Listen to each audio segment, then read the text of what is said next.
Less than 10% of Brits and Americans eat more than 10 grams of fiber a day. I used to be one of them. Back when I thought fiber was pointless, I even went carnivore for a while, convinced it was cleaner, better, but all it did was wreck my digestion, crank up my hunger. Turns out skipping fiber doesn't just mess with your gut, it quietly makes fat loss way harder, because fiber isn't just about staying regular, it can literally help your body burn more fat without changing your calories. Let me show you how. I used to think fiber was just dietary plumbing, the stuff you eat that makes things move. That was it. It felt unnecessary, maybe even harmful. I'd read somewhere that it blocked nutrient absorption, so I completely avoided it. I went full carnivore in 2019. Meat, eggs, raw dairy, zero plants. I was convinced I'd hacked the system. Instead, I was hungry all the time. Couldn't stay full, couldn't stop thinking about food, especially at night. Snacking at night became a ritual. Then I came across this study that stopped me cold. Gut bacteria can literally signal your body to burn more fat. Not with supplements, not with fasting, with fiber. Here's how it works. When you eat certain types of fiber like oats, lentils, or even cooked, then cooled, then cooked again, potatoes, your gut bacteria break it down to short-chain fatty acids, SCFAs. These short-chain fatty acids are like chemical messengers, and what they trigger is wild. They increase GLP-1, the same hormone behind all the new weight loss drugs like Ozempic. They boost PYY, another fullness signal that tells your brain that's enough. They improve insulin sensitivity, so your body actually stores less fat, and one of them, butyrate, flips on AMPK, your internal fat burning switch. Once I brought fiber back in, strategically, I wasn't constantly raiding the cupboard. My hunger dropped, I stopped snacking. I was saving 300 to 400 calories a day without even trying. That's when I realized fiber doesn't just help you go, it helps you lose. Quick thing before we go deeper, if this is the kind of no fluff fat loss advice that makes sense to you, hit subscribe. It'll save you Googling, why am I still hungry on 1800 calories at midnight next week? Dan was doing everything right. Calories locked in, protein perfect. But every night at 9 p.m, the hunger hit. Not boredom, not habit, just raw hunger. He messaged me, I've eaten 1800 calories, why do I still feel empty? We looked at his meals, protein bars, chicken breast, eggs, a couple of bananas, plenty of protein, but barely any fiber. Here's what most people miss. Once protein is covered, fiber and food volume become your next line of defense against hunger. And fiber does three things brilliantly. It fills your stomach, it slows digestion, and lets you feel full on fewer calories. Imagine this, a pastry and a bowl of lentil soup both clock in at 400 calories. One disappears in 4 bites, the other you're full halfway through.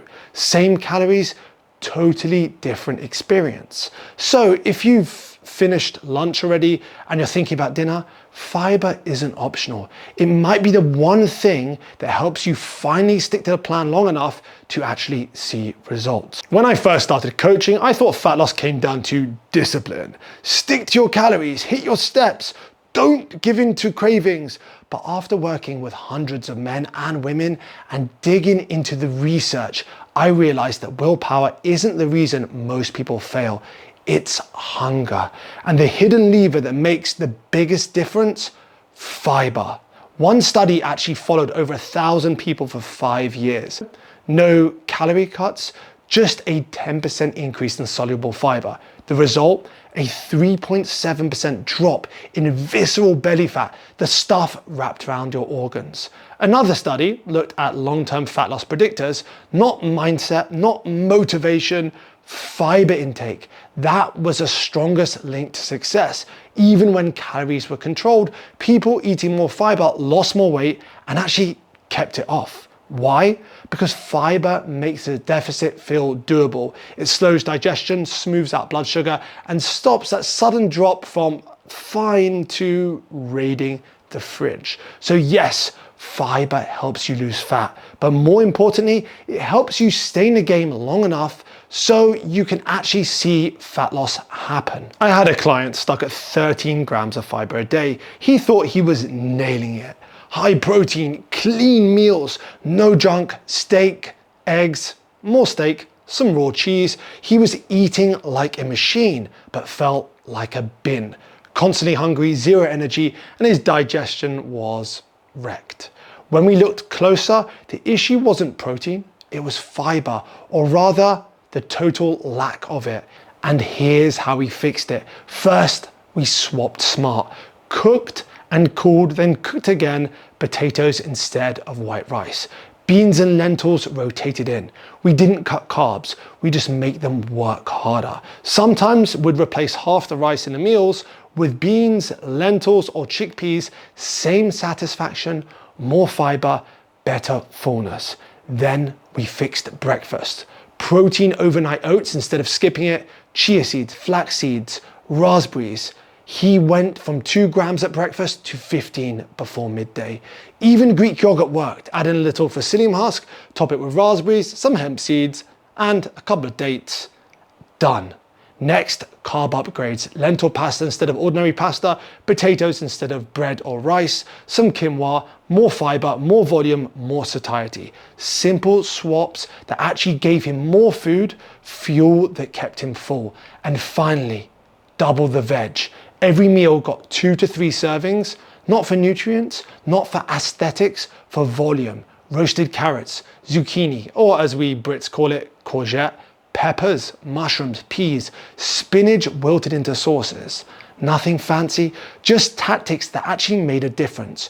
Within 2 weeks, he was over 30 grams of fiber a day. Hunger gone, cravings under control, same calories, completely different experience. Fiber didn't make his diet harder, it made it sustainable. Mark was disciplined, numbers guy, loved a target. Read one article on fiber and the next day he was eating like a nutrition textbook.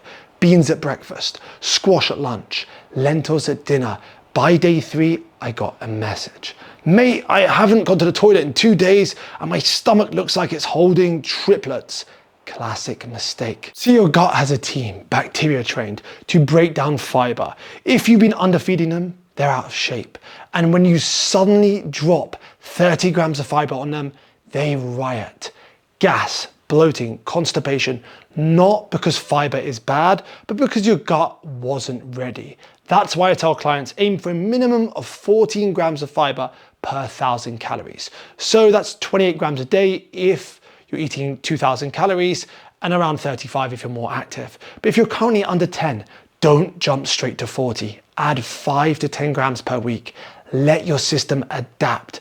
Drink water, real amounts. Fiber without fluid is like flushing cement down a dry pipe. Build it up. Give your gut time. 2 weeks in, you'll be more regular, less hungry, and slightly smug about it. I tried keto once. 0 fiber, just meat, eggs, bacon, cheese, and pride. It worked for a week. Then the bloating hit, digestion slowed, and I was constantly hungry, even on high calories. When I reintroduced fiber, chia seeds, a bit of psyllium, avocados, more veg, everything changed. Hunger dropped, digestion improved. I could actually stick to my plan without white knuckling every meal. So if you're on keto, don't fall for the myth that all fiber is free or optional. Some types like psyllium or inulin won't spike blood sugar and can keep you regular. Others, especially in whole foods, do count towards net carbs. So track them, don't ignore them. Your safest bets: chia seeds, avocado, spinach, flax, broccoli, cauliflower, raspberries, some pumpkin or squash. Keep it simple, build it gradually. Now, if you've got IBS or SIBO, fiber gets more nuanced.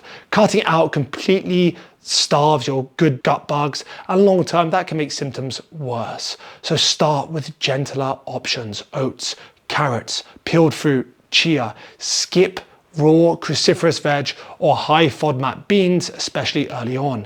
If your gut's still unpredictable, get proper help.